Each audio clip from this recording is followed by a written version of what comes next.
Hello student, Shri coaching classes में आपका स्वागत है। और आज हम बच्चों आपके लेकर आए हैं एक नया टॉपिक जो कि है चार्ल्स का नियम। बच्चों आज हम चार्ल्स का नियम पढ़ने वाले हैं। अभी तक पिछली वीडियो में बच्चों हमने जो है बॉयल का नियम और उससे संबंधित कुछ न्यूमेरिकल्स को पढ़ लिया था।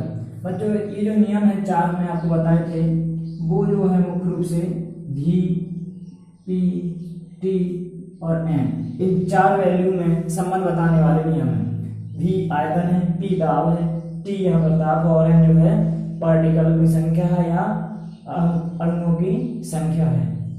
अणु परमाणु या आयनों की संख्या हो सकती है, जैसे हम अवोगाद्रो के नियम में पढ़ेंगे। ठीक, तो बच्चों अगर इन दोनों में संबंध बताएंगे तो ये दोनों स्थिर रहेंगी। अगर पी और टी में संबंध बताएंगे तो ये भी और एन स्थिर रहेगा।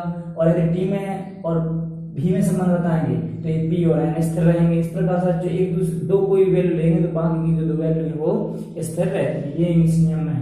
तो बच्चों पिछली वीडियो में जो हमने पढ़ा था वो था भी और टी में संबंध, तो हमने एक टी स्थिर रखा था। आज हम जो चार्ल्स का नियम पढ़ने वाले हैं, इसमें क्या होगा बच्चों, इसमें आपका जो है ताप स्थिर पिछली में उसमें था, इसमें क्या रहेगा बच्चों स्थिर आपका ये दाब जो है वो स्थिर रहेगा। और संबंध किसमें बताएंगे, भी और टी में। यहाँ पे हमारा ये जो दाब है वो कैसा रहेगा, स्थिर रहेगा। और भी और टी क्या है वो संबंध बताएंगे।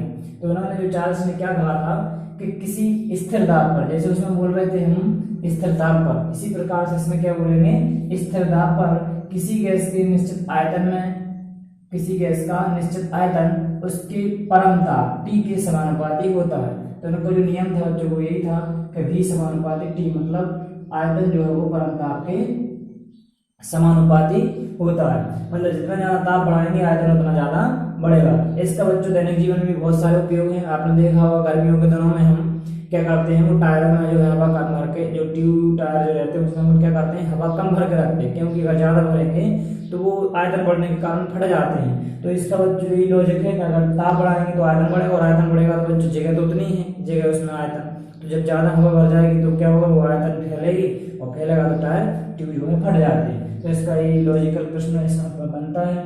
तो बच्चों इसका आप सभी प्रश्न बना लेंगे और लिख लेंगे सभी। ठीक है, इसके नोट्स भी आपको मिल जाएंगे। तो प्रश्न इसका आ जाता है बोर्ड एग्जाम में, चार्ल्स का नियम क्या है और इसकी गणितीय व्याख्या कीजिए। तो इसमें बच्चों ये आपको ये नियम भी याद रखना और साथ में इससे जो सिद्ध करेंगे वो भी आपको याद रखना है। ठीक है, तो बच्चों जब हम यहाँ पे इसका जो स्थान जो समानुपाती के निशान हटाएंगे तो यहाँ पे आ जाएगा के टी। तो ये स्थान है, के को रहने देंगे तो टी रह जाएगा, तो क्या बन जाएगा आपका v बटे टी बराबर के। तो बच्चों एक समीकरण हमारे पास ये बन गया। अब बच्चों यदि आयतन भी दो गैसों का हो, ताप भी दो गैसों का हो, तो हम इसको ऐसा लिख सकते हैं, प्रारंभिक अवस्था में यदि आयतन V1 हो, ताप T1 हो, तब क्या कर सकते हैं, हम इसको ऐसा लिख सकते हैं, K बराबर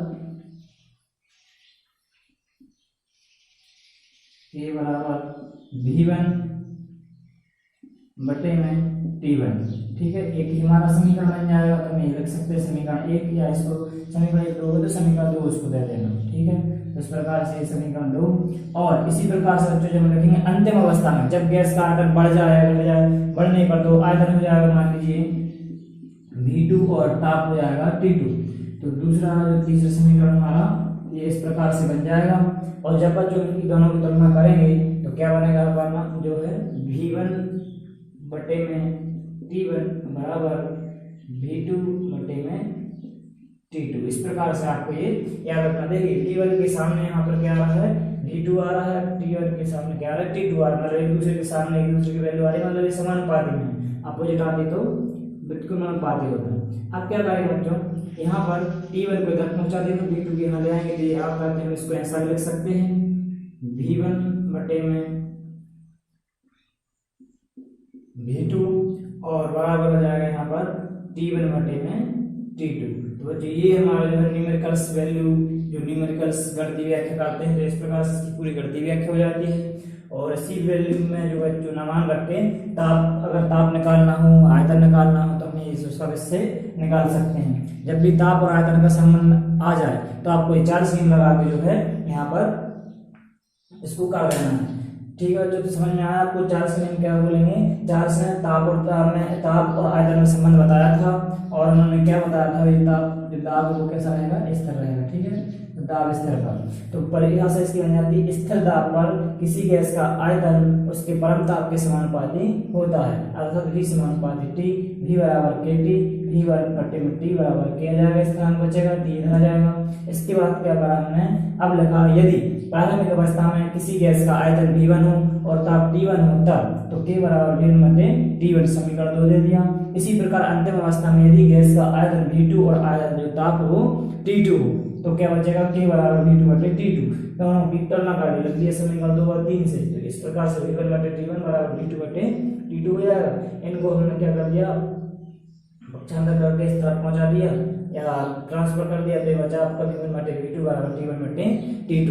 तो ये था हमारा बच्चों चार्ल्स का नियम, बहुत ही सिंपल है, बहुत ही सरल अध्याय है बच्चों, बहुत अच्छे नंबर से आप ला सकते हैं। और अब इसके बाद बच्चों हम इसके कुछ न्यूमेरिकल्स देख लेते हैं, आपको ये न्यूमेरिकल्स जो है हम यहाँ पर करवा रहे हैं। तो ये न्यूमेरिकल्स है बच्चों, वो भी इस सत्य से पूछ लिए जाते हैं। तो बच्चों यहाँ पे पहला न्यूमेरिकल्स आपको स्क्रीन पर दिख रहा होगा, उस न्यूमेरिकल्स को आप समझेंगे और देखेंगे। तो उस पर लिखा है बच्चों, देखिए कि 0 डिग्री सेल्सियस ताप पर 0 डिग्री सेल्सियस ताप पर एक गैस का आयतन 546 ml है। देखिए हम साथ में लिखते भी आ रहे हैं, तो यहाँ पे प्रश्न में क्या लिखा है, हल डालेंगे और लिखेंगे दिया है कितना, क्या कहती है बच्चों, देखिए चार्ल्स का प्रश्न है, चार्ल्स नियम से संबंधित प्रश्न है, तो उसमें सीधी सी बात है क्या क्या दिया होगा, आपका आयतन दिया होगा और ताप दिया होगा। तो कितने आयतन में कितने ताप दिए वो देखिए यहाँ पर।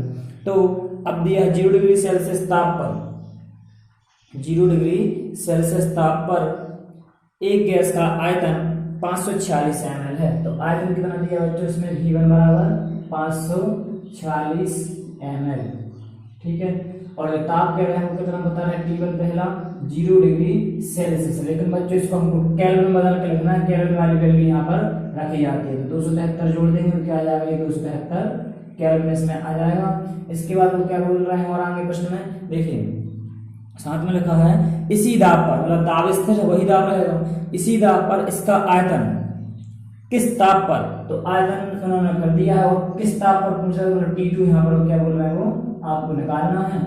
किस ताप पर आयतन जो है वो क्या हो जाएगा, क्या लिखा है, किस ताप पर जो है दुगना हो जाएगा, आयतन दुगना हो जाएगा किस ताप पर। तो अब आयतन अपना कितना था 546, ठीक, तो इसका बोल रहे दुगना हो जाएगा, तो कितना आ जाएगा, इसका दुगना कर देंगे, या तो 546 गुणा 2 करके लिख लो, या इसको टोटल हल करके लिख लो।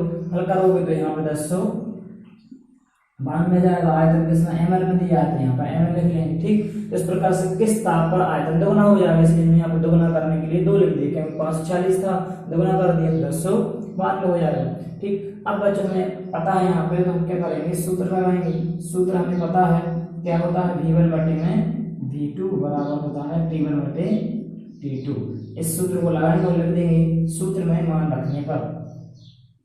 जैसे सूत्र में मान रखेंगे तो क्या आ जाएगा, V1 का मान है 546 गुणा यहाँ पर जाएगा बटे में V2 का मान 546 1092 और बराबर T1 का मान कितना है 273, और इसके जो नीचे जो मान निकालना है वो T2 निकालना है, इसलिए T2 जम देते हैं।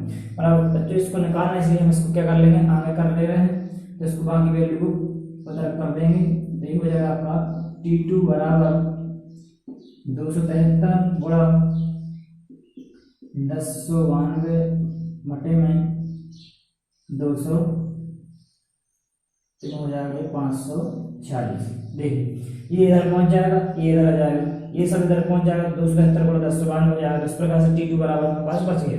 अब बच्चों जब इसको काटेंगे आप, हल करेंगे, तो ये तो आप भी कर सकते हैं हाथ से, बस ये जमाना आपको आना चाहिए, सबसे महत्वपूर्ण जमाना, ठीक। ये जमना आ गया, आपको अच्छे से वैल्यू रखना तो कोई दिक्कत नहीं होती, फिर आपको सूत्र आपको जो निकलवाया है उसको निकालना आना चाहिए, चार्ल्स का नियम आपको पता होना चाहिए। जब आप इसको बच्चों हल करेंगे तो इसका जो आंसर आ जाएगा वो आएगा आपका 273 डिग्री सेल्सियस। अगर इसको सेल्सियस में बदलेंगे तो बाद में हम 273 जोड़ के इसको केल्विन में बदला था, आप घटा के क्या कर सकते हैं, डिग्री सेल्सियस में भी इसका आंसर ला सकते हैं, ठीक। तो इस प्रकार से बच्चों इसका जो आंसर हो जाएगा 273 डिग्री सेल्सियस हो जाएगा, क्योंकि ताप निकालना है। ठीक है, तो ताप होना आ जाएगा 273 डिग्री सेल्सियस।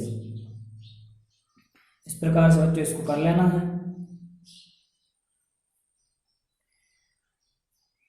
इसको आप जब काटेंगे बच्चों तो ये हो जाएगा आपका 546 एकम 540 और 546 दूनी ये हो जाएगा आपका 1092। अब इसके बाद बच्चों क्या होगा, 273 का यहाँ पे 2 में गुणा कर देंगे तो 273 के दोगुने हो जाएंगे कितने,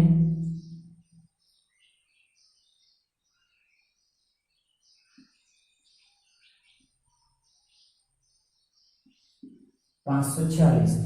कितना आ जाएगा आंसर दोबारा से, 273 का दोगुना 546 हो जाएगा। लेकिन ये आंसर किसमें बच्चों, ये आंसर है केल्विन में, क्योंकि हमने यहाँ पर केल्विन में लिख लिया था। अगर आप केल्विन में नहीं निकालना है तो आप डिग्री सेल्सियस में निकालना है तो आप डिग्री सेल्सियस रख लेते। और अगर डिग्री सेल्सियस में दोबारा से बदलना है तो क्या करेंगे, हम यहाँ पर T2 बराबर कर देंगे 546 माइनस 273, क्योंकि आपको पता होना चाहिए बेसिक चीज है, छोटी क्लास में नवी क्लास में भी था ये प्रश्न ऐसे। तो जब भी किसी चीज को डिग्री सेल्सियस में बदलना है तो उसमें से 273 को घटा देते हैं, और अगर उसको केल्विन में बदलना है तो 273 को जोड़ देते हैं। तो यहाँ पे इसका आंसर आ जाएगा आपका 273 डिग्री सेल्सियस। तो इस प्रकार से 273 डिग्री सेल्सियस जो इसका आंसर हो जाएगा, क्योंकि आपको डिग्री सेल्सियस में बदल चुका है, माइनस 273 कर दिया। ये केल्विन में था, केल्विन में से डिग्री सेल्सियस में बदलने के लिए 273 घटा देते हैं। तो इस प्रकार बच्चों ये था आपका न्यूमेरिकल्स। तो T2 हो गया इसका। यहाँ पर अपन लिख सकते हैं चार्ल्स के नियम से, जो सूत्र लिखा है यहाँ से लिख सकते हैं चार्ल्स के नियम से, और ये सूत्र लगा कर मान रख देंगे, इस प्रकार से हो जाएगा। इसके बाद बच्चों एक और प्रश्न है जो आपको फिर से आप स्क्रीन पर इसको देख सकते हैं।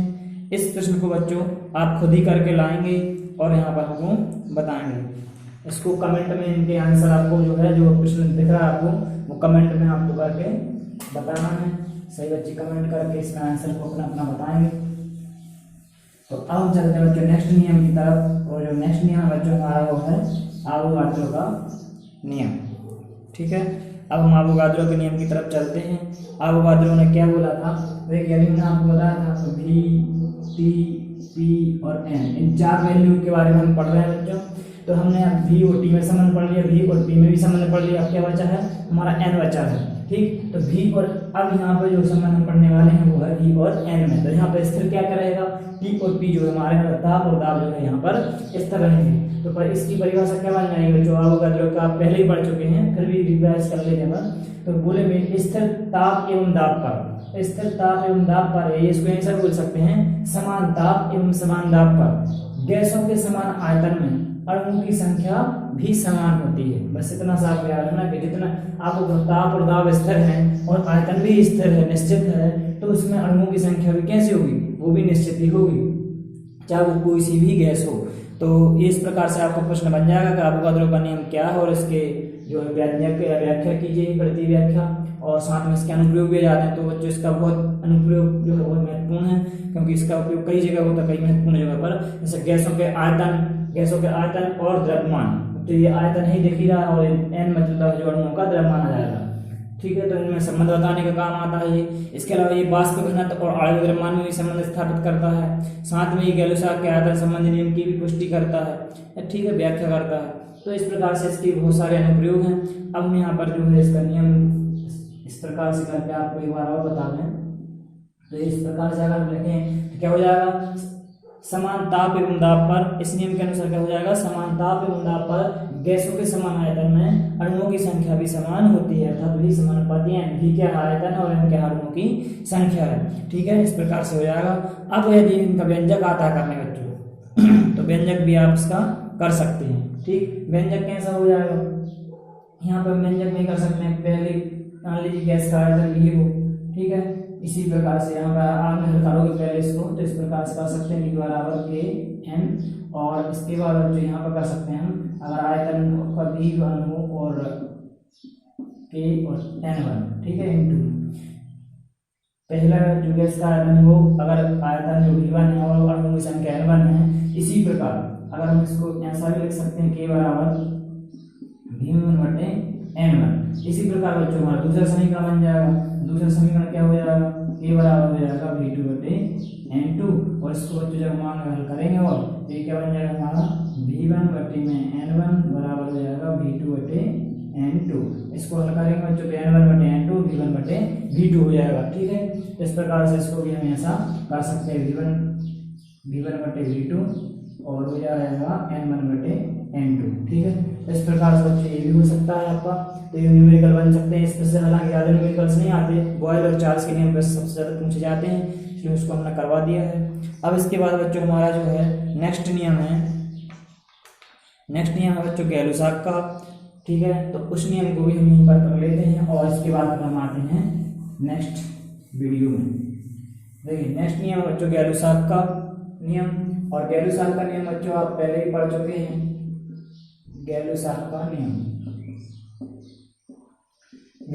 नियम क्या था बच्चों, उन्होंने जो है ताप और दाब में संबंध बताया था। क्या बताया था? ताप और दाब में संबंध बताया था। उन्होंने कहा था कि स्थिर ताप पर किसी गैस का दाब उसके ताप के समानुपाती होता है। क्या बोला था उन्होंने कि स्थिर आयतन पर, अब यहाँ पर देखिए आयतन नहीं है तो आयतन क्या हो जाएगा स्थिर, बोलेंगे स्थिर आयतन पर किसी गैस की निश्चित मात्रा का दाब, निश्चित मात्रा भी बोल सकते हो, स्थिर दाब भी कह सकते हो। ठीक, निश्चित का मतलब होता है यहाँ पर स्थिर से, स्थिर दाब जो है परम ताप के समानुपाती होता है, अर्थात P समानुपाती T। जब इसको आगे हल करेंगे तो V बराबर हो जाएगा KT, के स्थिरांक है। इसके बाद K बराबर क्या कर देंगे हम P बटे T, तो हमारा एक तो ये बन गया। अब अगर कोई प्रारंभिक अवस्था में अगर दाब P1 हो, ताप T1 हो, तो इस प्रकार हो जाएगा। इसी प्रकार से बच्चों जो है हमारा K बराबर हो जाएगा P2, दूसरा वाला जो दाब हो जाएगा T2, और इसको जब आगे हल करोगे आप बच्चों तो क्या आ जाएगा आपका P1 बटे में आ जाएगा आपका P2, और P1 के बाद बच्चों हमारा क्या हो जाएगा, ये हो गया P1 बटे T1 और ये हो जाएगा P2 बटे T2। तो समीकरण देखें, कोई मान लीजिए समीकरण 2 और ये मान लीजिए समीकरण 3 है, तो लिखेंगे समीकरण 2 व 3 से क्या हो जाएगा, इस प्रकार से लिख सकते हैं P1 बटे में T1 बराबर हो जाएगा P2 बटे में T2। ठीक, तो इसको अगर हम बच्चों को यहाँ पर बदलना चाहें तो ये इस प्रकार से T1 यहाँ पहुँच जाएगा और P1 यहाँ जाएगा, तो ऐसा लिख सकते हैं P1 बटे में P2 बराबर हो जाएगा T1 बटे में T2। तो जब भी बच्चों दाब और ताप से संबंधित प्रश्न आए, उसमें दाब और ताप दिए हों और बाकी चीजें आपको ना दी हों, स्थिर हों, तो आपको ये वाला नियम जो है गैलुसाक का लगा देना है। उम्मीद है बच्चों ये सब आप लोग समझ में आया होगा। अब बच्चों जो है हम नेक्स्ट वीडियो में जो है आपको नया बहुत ही मोस्ट इम्पोर्टेंट प्रश्न करवाने वाले हैं, आदर्श गैस समीकरण। इन सभी नियमों को एक साथ मिला के क्या बोलते हैं बच्चों, को आदर्श गैस समीकरण कहते हैं, जो कि हम अगले वीडियो में करेंगे। तो आज का वीडियो बच्चों हम यहीं पर समाप्त करते हैं। तब तक के लिए बने रहिए हमारे चैनल श्री कोचिंग क्लासेस बेगम पर। धन्यवाद।